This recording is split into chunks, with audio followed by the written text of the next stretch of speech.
Gerbiami bičiuliai ir bičiulės, sveiki vykę į mūsų virtualią generalinę asamblėją.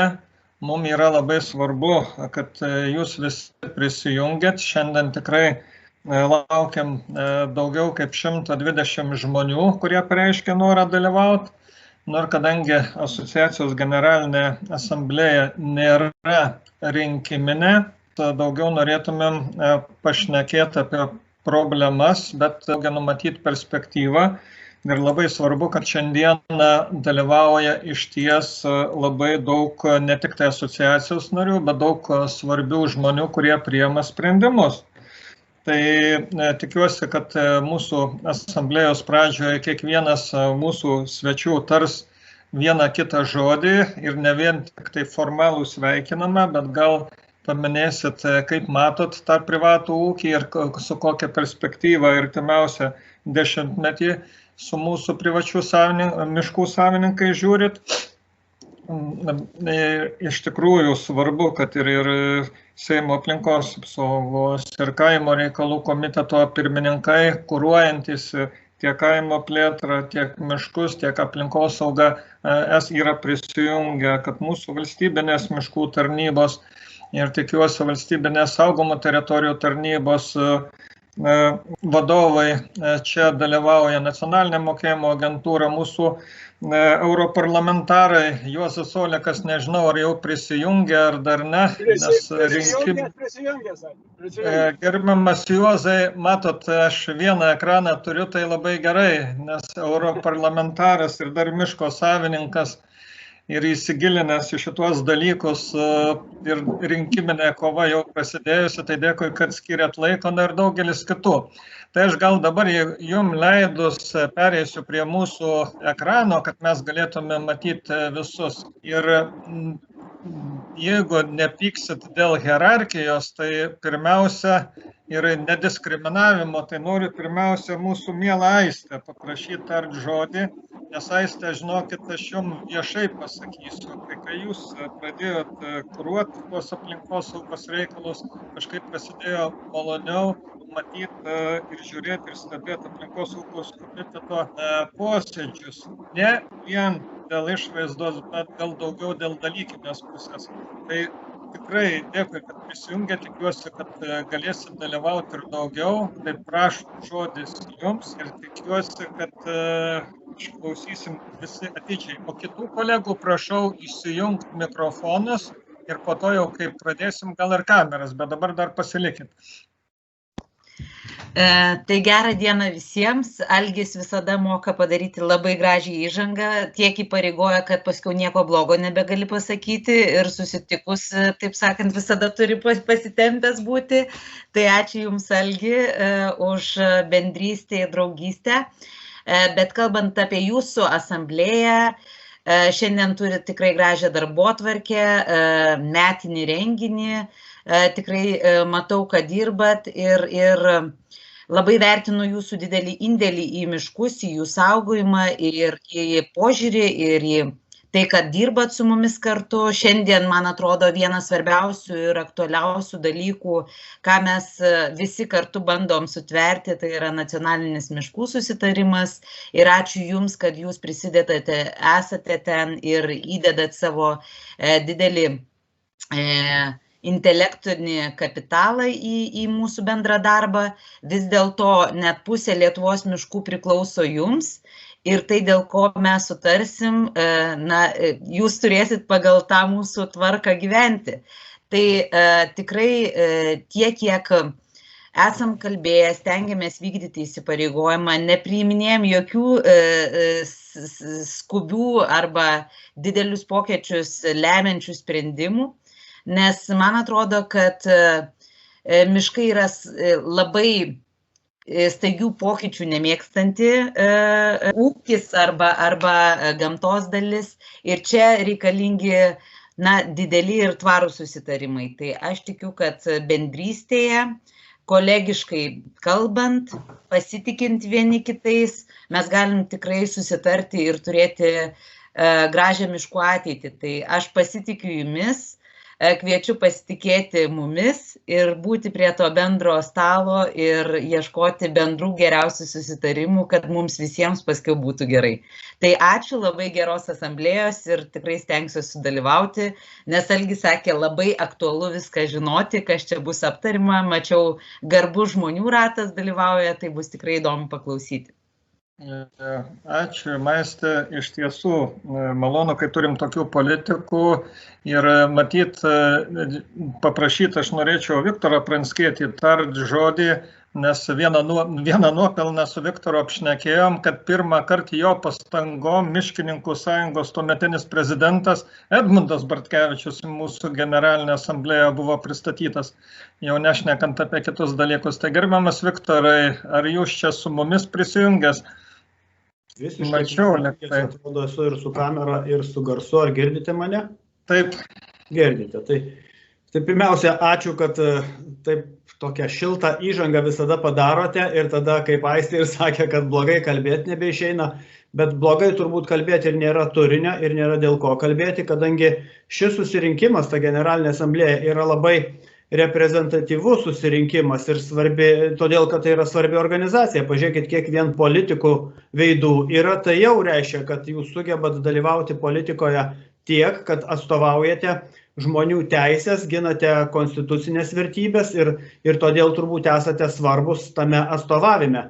Tai turbūt reikėtų dar pasakyti, kad buvote ir vienintelė organizacija, kalbant apie įstatymų leidybą, sureagavusi į paskutinę pataisą žemės įstatymo, kur yra paimama žemė želdiniams ir jūsų buvo parašytas raštas, manau, kad jis turėtų įgyti ir dar platesnis vandenis apie tai, kad vis tik tai galėtų būti ir kitaip ir kas yra strateginiai klausimai valstybėje, turėtų būti sprendžiami strategiškai. Tai yra organizacija, kuri jungia žmonės savininkus. Aš taip pat esu, atsiprašau, nesu organizacijos narys, pasakysit, kaip įstosiu, bet taip pat esu ir miško savininkas, ir žemės savininkas, reiškia tikčiau į kompaniją ir man visada įdomu dėl to, ką jūs sprendžiate. Dėl to atsiradau turbūt prieš kokią 10-12 metų pirmą kartą. Jūsų asamblėje visada išklausydavau, visada girdėdavau vieną problemą, tai yra nuo 15 metų turbūt įvesti tie 5% ir manau, kad tie, kas programiškai yra įsipareigoję, kad tas mokestis turėtų nebeegzistuoti, tai turėtų į tai atkreipti dėmesį eilinį kartą ir galvoju, kad asamblėja atkreips dėmesį į tai. Ir dar tokia pabrėžtina savybė, tai pasakyčiau, kad jūsų organizacija yra atstovaujama visur ir daug. Ir turbūt reikia čia pasakyti dėl to, kad turi labai išmanų į lyderį, kurio visur yra pilna ir visi jį pažįsta. Tai ačiū Jums už tą darbą. Jeigu kas norite paploti, paplokite mintise, bet manau, kad daktaras Algis Gaižutis yra vertas tos lyderystės, kurią ir reprezentuoja. Mes sutinkame su daug tokių bendrų tikslų, kad racionaliai naudoti mišką, tai yra žemę apaugusią arba apaugintą medžiais. Tai bet yra žemė. Dėl to tas mūsų sąlytis visada kaimo reikalų arba žemės ūkio reikalų arba žemės reikalai tie mūsų siejasi tarpusavėje labai artimi. Ir aš netgi į savo prioritetus esu įsirašęs miškų klausimus kaip savo svarbius ir komitete sprendžiančios klausimus. Taip pat aš visada norėčiau prisidėti ir būti naudingas tuose klausimuose. Tai dalyvaujate politikoje, o ta politikai tai ateina ir nueina. Pabūna 2 kadencijas, gal kiti daugiau pabūna, Eugenijus, matau, tai daug kadencijų pabuvę su tarpais, bet kokiu atveju politikai jie būdavo visada ir nežinau, mes kada kalbame apie sengirės, tai tos sengirės turbūt yra pergyvenusios didžiulę eilę kartų tų politikų ir jos vis tiek turėjo išgyventi, nežiūrinti politikų pastangas. Paskutinė politinė mada turbūt dabar labiausiai pažadino visuomenę. Ta mada turbūt reikėtų vadinti ją žaliąją banga. Ir ta žalioji banga dabar buvo pabangavimų žalių, bet dabar 2 metai po to, kaip išrinktas naujas Europarlamentas, tai tiesiog pasidarė toks ir labai matomas, ryškus tikslas ir ta žaluma, aš tai labai norėčiau, kad ji būtų labai racionaliuose rėmuose ir kad mes nepamestume rūpintis miškais tik tiek, kad jie didėtų arba kažkas tai jiem būtų padaroma taip, kaip mes galvojame, kad miškui yra gerai. Miškui yra gerai ne visada taip, kaip žmogus galvoja, kad jam yra gerai. Mes galėtume, jeigu galėtume būti medžiu, tai turbūt gal galvotume dažnai kitaip. Kaip pavyzdžiui, kiek reikia žvėrių miške. Dabar yra daug turbūt plotų miškų, kur žvėrių perteklius yra net keletą arba net gal keliasdešimt kartų didesnis, negu miškas gali išmaitinti. Ir žinot, labai gaila žiūrėti į medelius, kurie kasmet yra nuėsti, bet iš kitos pusės, jeigu to žvėries paklaustume, jie yra suvaryti į getus. Jie yra laikomi badu, nes tas miško plotas negali jų išlaikyti. Jie eina, žinoma, ir į laukus, kada laukuose yra ką ėsti, o kai nėra, tai ką jie daro, nežinau, jie tada tiesiog praradinėja savo. Tai tų turbūt tikslų reikėtų matyti ir iš miško pozicijų. Pavyzdžiui, už pelkinimą skirta nemažai pinigų ir per Žemės ūkio ministeriją 16 milijonų. Kaip tai atsilieps miškui? Visiškai neseniai lankiausi čia praeito šeštadienį mūsų arti esančiame miške. Ten yra grioviai iškasti, aš nežinau, turbūt prieš kokį 60 metų. Jeigu juos užtvenkti, kas taps iš tos girios, kuri yra aplink Tado Ivanausko sodybą? Manau, kad tie medžiai turėtų vėl numirkti ir numirti. Tai negalima vienareikšmiškai vertinti arba nevertinti tų ekosistemų, kurios yra susidariusios per tą laiką, kurį mes bandom įvardinti kaip kažkokį tai negėrį. Tai turbūt, kad turėtume žiūrėti visada kitų tikslų. Arba paskelbimas, kad nenašiose žemėse puoselėsime miškus. Kodėl medžiui mes norime duoti tą žemę, kurioje jis turėtų badauti? Taip, medis išgyvens, suleis šaknis giliau, bet ar iš tikrųjų tai yra jam gerai? Gal mums irgi reikėtų galvoti apie tai, kad ąžuolo į smėlyną nereikėtų sodinti, kaip čia prieš keletą metų vežėme į Afganistaną ąžuolus. Turbūt jie ten ir sudžiuvo. Toliau požiūris į kirtimus. Vėlgi yra sukelta tokia banga, kad atrodo, kad kirtimai tai yra kažkoks tai vos nenusikaltimas. Ir man neseniai teko dalyvauti taip pat miškininkų konferencijoje, kur daug dalyvavo mokslininkų. Tai kada klausaisi racionalius pasakymus, kiek kas turi būti, ir aš džiaugiuosi. Aš šiandien čia galiu laisviau dalyvauti tokioje diskusijoje, dėl to, kad aš klausiausi mokslininkų, tų, kurie išmano apie tą sritį, kalbų ir pasisakymų ir nuomonės. Ir todėl galvoju, kad mūsų turbūt ir jūsų šiandieninė diskusija, ji yra verta diskutuoti apie tai, kad ir žalumas tas būtų turbūt blaivus ir kad mes galėtume visi galvoti, kad mes rūpinamės miškais, saugome tuos miškus, bet tik tai kam saugome. Aš sakyčiau, kad mes turėtume miškus saugoti pirmiausia žmonėms, o ne nuo žmonių. Ir tada mes turbūt galėtume rasti tą bendrystę ir su medžiais, ir su žmonėm, ir visi drauge. Tai ačiū Jums uždėmesį, į detalės nesileidau, manau, kad jas atskleis kiti kalbėtojai. Dėkoju Jums ir linkiu turiningo laiko šią dieną. Ačiū profesoriau ir jūsų pavedimą tikrai įgyvendinsim, kad ne vienas Eugenijus čia prisijungęs būtų politikas miško savininkas. Gerbiamas Eugenijau, gal luktertumėt, jeigu ir galima būtų pasisakyti, nes mūsų laikas toks koncentruotas, o viceministras Danas matyt pasisakys ir pranešimą turės. Aš labai norėčiau paprašyti Juozo Oleko, mūsų europarlamentaro ir irgi aktyvaus miško savininko, trumpą žodį tart ir Juozai, linkim jums dabar tokios sėkmės rinkiminiai kampanijai. Socialdemokratai švęsdami 125 metų jubiliejų, mačiau aktyviai sodino socialdemokratų miškus. Nu tai vadinasi ir partija jau tampa miško savininku, ne vien tik tai pavieniai asmenys ir įmonės. Labai įdomu, tikiuosi, kad įstosit į asociaciją visą partiją. Gerbiamas Juozai, gal įsijungtumėt mikrofoną, nesigirdė. Tai gerbiamas Eugenijau, gal trumpą žodį galėtumėt, čia Juozas jungiasi. Gerai, ačiū, visiškai trumpai, tai tikrai sveikinu su generalinė asamblėja, sveikinu padarius daug darbų ir tikiuosi dar daugiau darbų, kad bus padaryta, nes tų darbų laukia ne tik tie 5% minimi, salamatino vadinkime, tačiau ir rezerviniai valstybiniai miškai, kurių likimas dar iki galo nėra išspręstas, vis tik tai yra apie 200 000 hektarų miškų, kur berods, aš šiek tiek atitolęs, bet norima vien valstybei atiduoti, privatų savininkai yra šiek tiek nuvertinti. Matau dvi problemas. Iš vienos pusės džiaugdamasis, kad valstybėje Lietuvoje privačių ir valstybinių miškų santykis yra, tai vis tik tais požiūris, dažnu atveju valdžios požiūris į privačią nuosavybę yra prastesnis negu požiūris į valstybę valdomus miškus arba valstybės nuosavybę. Mes matome holdingus, valstybinius holdingus atsirandančius monopolius energetikoje, transporte, tai nesinorėtų, kad ir aplinkoje atsirastų tie dalykai. Ir antras dalykas, kuris jau buvo paminėtas, atrodo pamiršo kai kurie žmonės tokią savoką kaip subalansuota plėtra. Ir tada gamtosauga iškeliama aukščiau visko, kaip kartais kai kurie galbūt miško niokotojai, miško naudojimai, ekonominį naudojimą, komercinį naudojimą iškelia aukščiau kito. Tai linkiu, kad mūsų organizacija, drįstu sakyti mūsų, nes taip pat šitos asociacijos narys būtų tas, kuris visada ieškotų balanso. Galvodami apie savininkus, turime galvoti ir apie socialinę, ir apie ekonominę, ir apie ekologinę, gamtosauginę miško naudą.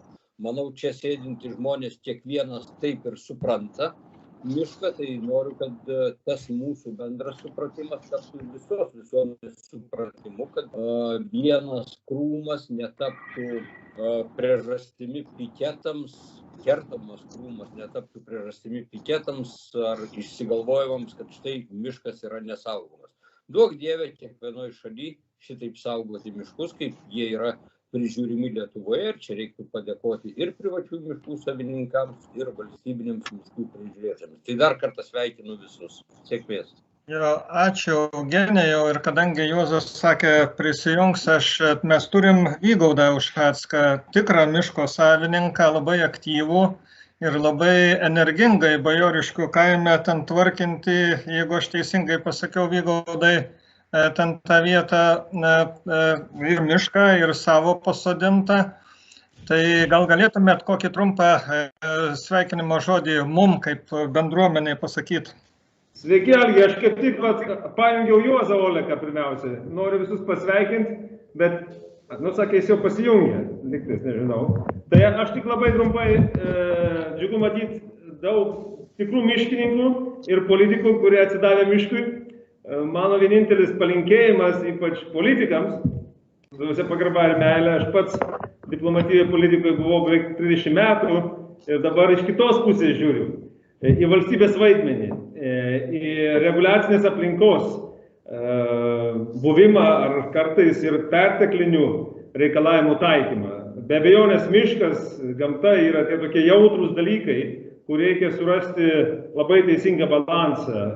Ir svarbiausia, kad miško savininkų ir verslo santykiai su reguliacinės aplinkos atstovais vyktų tikrai bendradarbiavimo dvasia ir būtų surasti racionalūs, teisingi sprendimai įgalinantis Lietuvos verslui sėkmingai veikti, tuo pačiu aišku tausojant mišką. Tad ačiū labai Jums, kad esate su mumis, ačiū, kad Algis davė man pasakyti. Žinau, kad Juozas Olekas jau laukia skambučio ar prisijungimo. Dėkui. Tai ačiū Vygaudai ir Juozai, jeigu jūs su mumis, tai tarkit svarų žodį. Ačiū gerbiamas Algi. Gerai, prašom.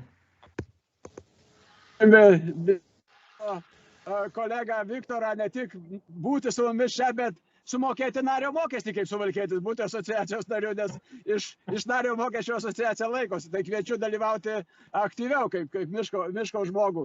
Na, o jeigu rimtai, tai keletą dalykų. Iš tikrųjų, Europos Sąjungoje, Europos parlamente mes paruošėm Europos miškų strategiją. Labai rimtai žiūrime į miškų ateitį.